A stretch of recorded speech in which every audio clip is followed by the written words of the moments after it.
Olá, estamos aqui novamente para mais uma aula de geografia.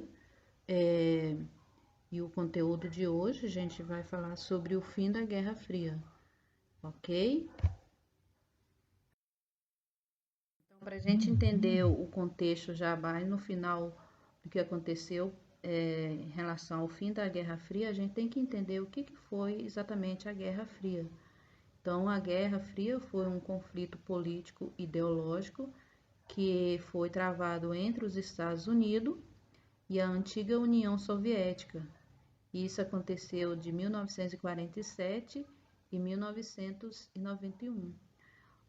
O conflito travado entre esses dois países foi responsável por polarizar o mundo em dois grandes blocos.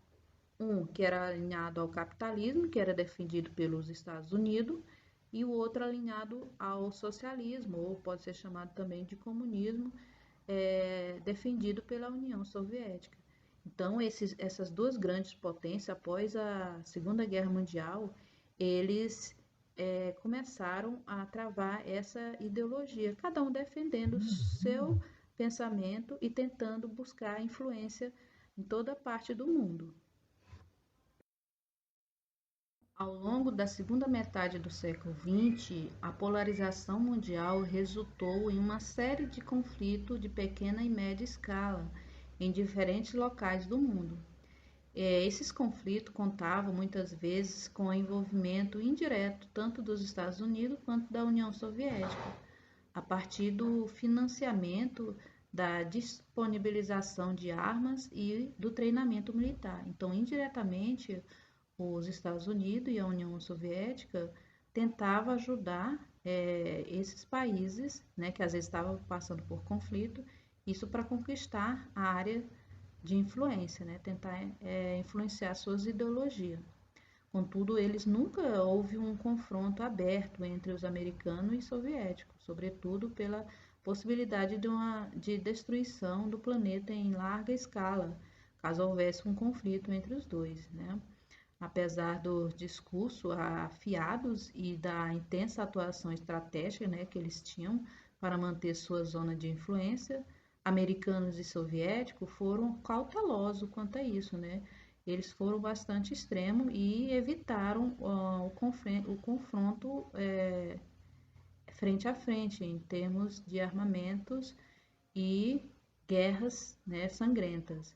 Então, eles fizeram de tudo a influenciar o mundo, mas sim com ideologia, mostrando seu poder econômico, poder militar, suas áreas de influência, suas ideologias. Então, argumentos deles era esse, não de confronto aberto, né? Causa da Guerra Fria. Então, como iniciou, afinal, né? Qual foi o marco da Guerra Fria? Então, a Guerra Fria foi iniciada logo após a Segunda Guerra Mundial, como sabemos, e existe um debate acirrado entre os historiadores a respeito de como foi iniciado esse conflito político ideológico. De toda forma, existe um certo consenso de que o marco, né, o que iniciou a Guerra Fria, seja o discurso realizado pelo presidente americano Harry Truman em 1947. Então, esse discurso de Truman foi realizado no Congresso americano e, nessa ocasião, o presidente americano solicitava verba para que os Estados Unidos pudessem se engajar para evitar o avanço do comunismo na Europa.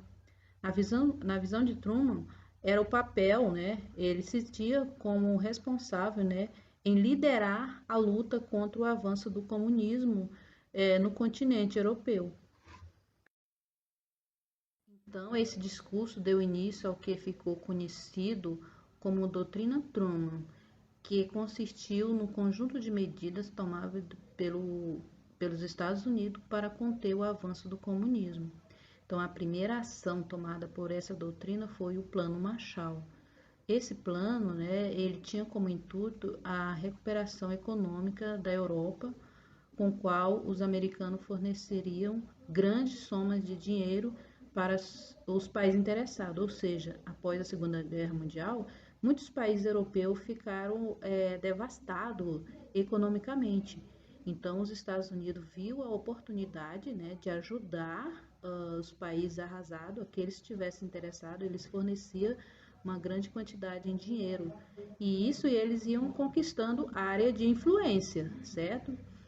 Então, a atuação dos Estados Unidos na Europa por meio da doutrina Truman justifica-se única e exclusivamente pelo discurso alarmista que apresentava a União Soviética como uma potência expansionista e que procuraria conquistar todo o continente europeu sob a proteção do comunismo. Então, os americanos sabiam que os problemas econômicos da Europa no pós-guerra era um campo fértil, né? Então eles viram a oportunidade de investir somas em dinheiro e daí é, evitar o crescimento da ideologia comunista que já estava começando por lá.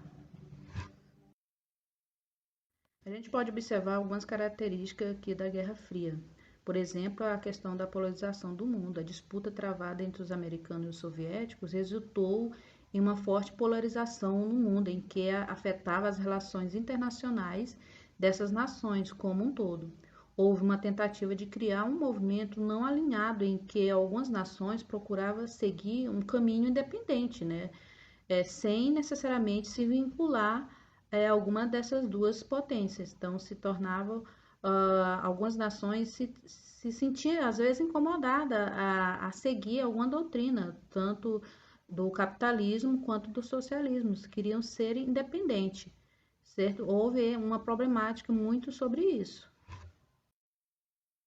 Nesse contexto da Guerra Fria também a gente pode observar que houve essa grande disputa, principalmente a corrida armamentista, a procura pela hegemonia internacional, fez com que as duas potências investissem bastante no desenvolvimento de novas tecnologias bélicas.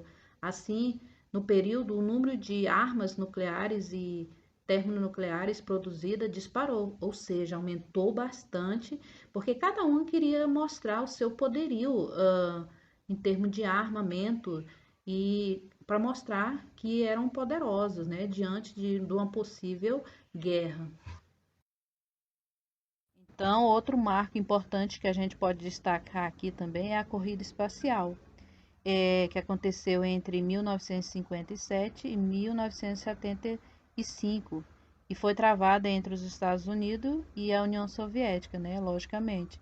A corrida espacial foi responsável por mobilizar altas quantias de dinheiro com o intuito de promover a exploração do espaço. Nela, os soviéticos e os americanos incentivavam o desenvolvimento científico. Realizaram expedições tripuladas ao espaço. Os soviéticos conseguiram ser os primeiros a colocar em órbita um satélite artificial e a conseguir que um homem orbitasse a Terra. Já os americanos, né, os norte-americanos, foram os primeiros a pisar na Lua. Outro fato que a gente pode observar também é que nesse período houve muita interferência estrangeira. Tanto os americanos quanto os soviéticos, eles acabavam interferindo nos assuntos internos, né, que acontecia entre os países. Por eles ter essa influência, já conquistado algumas influências, eles acabavam interferindo. O exemplo que a gente pode citar aqui, o próprio Brasil, né, no período da política brasileira, na década de 1960, que foi conhecida pelo o regime militar, que a gente vai ver isso mais na frente. E também a interferência militar no Afeganistão, já em 1980. Acontecimentos importantes durante a Guerra Fria. Então, apesar de não se enfrentarem diretamente, as duas potências participaram de guerras em países menores, revoluções e golpes contra governo adversário dos seus aliados. Cada uma das duas superpotências apoiando um dos lados rivais, como por exemplo, a gente pode citar aqui a Guerra da Coreia, a Guerra do Vietnã, Revolução Cubana, Revolução Chinesa, crises dos mísseis em Cuba, golpes militares na América Latina, descolonização da África e da Ásia. Então, a gente vai ver aqui a participação do Brasil no período da Guerra Fria. Então, de início, a gente pode observar que logo após a Segunda Guerra Mundial, o Brasil já integrou, né, o bloco capitalista. Só que, no entanto, a partir de 1961, o presidente João Goulart, o Jango, desenvolveu uma política externa independente do apoio da superpotência da Guerra Fria. Jango fortaleceu os movimentos sindicais, estudantis, camponeses e populares. Além desses fatos, o então presidente promoveu uma aproximação política entre o Brasil e a União Soviética, o que desencadeou atrito com as lideranças políticas, econômicas e militares do Brasil nesse período. Em fevereiro de 1964, Jango anunciou as reformas de base, que consistia num conjunto de reformas sociais que incluía a reforma agrária, por exemplo. Sua política preocupou bastante a classe burguesa do Brasil e também os investidores dos Estados Unidos. Esse clima era propício para um golpe de Estado. Em 31 de março de 1964, o presidente foi deposto por um golpe militar que teve apoio decisivo da elite conservadora brasileira e da Agência de Inteligência dos Estados Unidos, a CIA. Então, instalou-se no Brasil uma ditadura militar que governou o país por 2 décadas, de 1964 a 1985. E esse período caracterizou pela censura à imprensa, a movimentos culturais e sociais, a repressão aos opositores do regime militar, institucionalização da tortura, entre outros fatores. Então, foi um período bastante sofrido, né, para a população em geral, que era, às vezes, não concordava com algo desse regime, né? Então, aqui a gente vai ver aqui a cooperação política e militar. Ao longo dos anos da Guerra Fria, americanos e soviéticos procuravam garantir sua influência sobre o seu bloco e, para isso, criaram grupos que realizaram a cooperação econômica, política e militar entre seus aliados. Um deles foi o Plano Marshall e o Comecon. O Plano Marshall foi criado pelos Estados Unidos para financiar a reconstrução da Europa e conter o avanço do comunismo.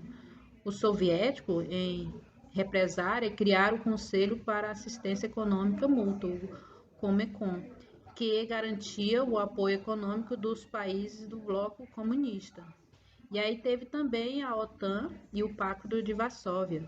A Organização do Tratado do Atlântico Norte, a OTAN, foi criado com uma aliança militar entre os países alinhados aos Estados Unidos, em 1949.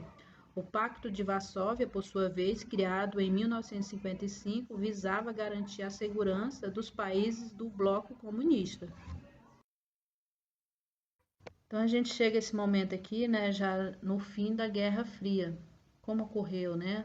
A falta de democracia, o atraso econômico e a crise das repúblicas soviéticas acabaram por acelerar a crise do socialismo no final da década de 1980. Em 1989, cai o Muro de Berlim e as duas Alemanhas são reunificadas.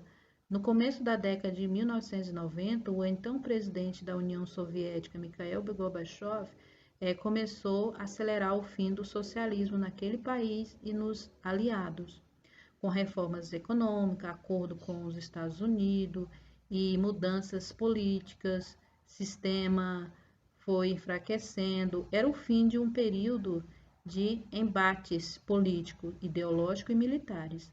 Então, o capitalismo ficou vitorioso. Aos poucos, iria sendo implantado nos países socialistas. Então, o que a gente pode observar aqui que o poderio dos Estados Unidos prevaleceu, né? Acabou tendo uma influência maior do que a União Soviética. A queda do Muro de Berlim. Então, o símbolo do fim da Guerra Fria foi a queda do Muro de Berlim, certo? Na virada de 9 para 10 de novembro de 1989, o Muro de Berlim, que dividia a Alemanha Ocidental e Oriental, foi derrubado. A queda do muro foi um dos marcos do fim da Guerra Fria. A unificação oficial do país aconteceu no ano seguinte. Em resumo, a gente pode observar que o fim da Guerra Fria se deu pela queda do Muro de Berlim, já em 1989, a reunificação da Alemanha, já em 1990, e o fim definitivo da União Soviética, que já aconteceu definitivamente em 1991. A queda paulatina dos regimes socialistas no leste europeu e início de uma nova ordem mundial. Esse último ponto aí a gente vai tá vendo na próxima aula, beleza? Então aqui a gente encerra nosso assunto, né, falando sobre o fim da Guerra Fria. A gente deseja bons estudos e qualquer dúvida, nos procure. Estamos à disposição. Um super abraço.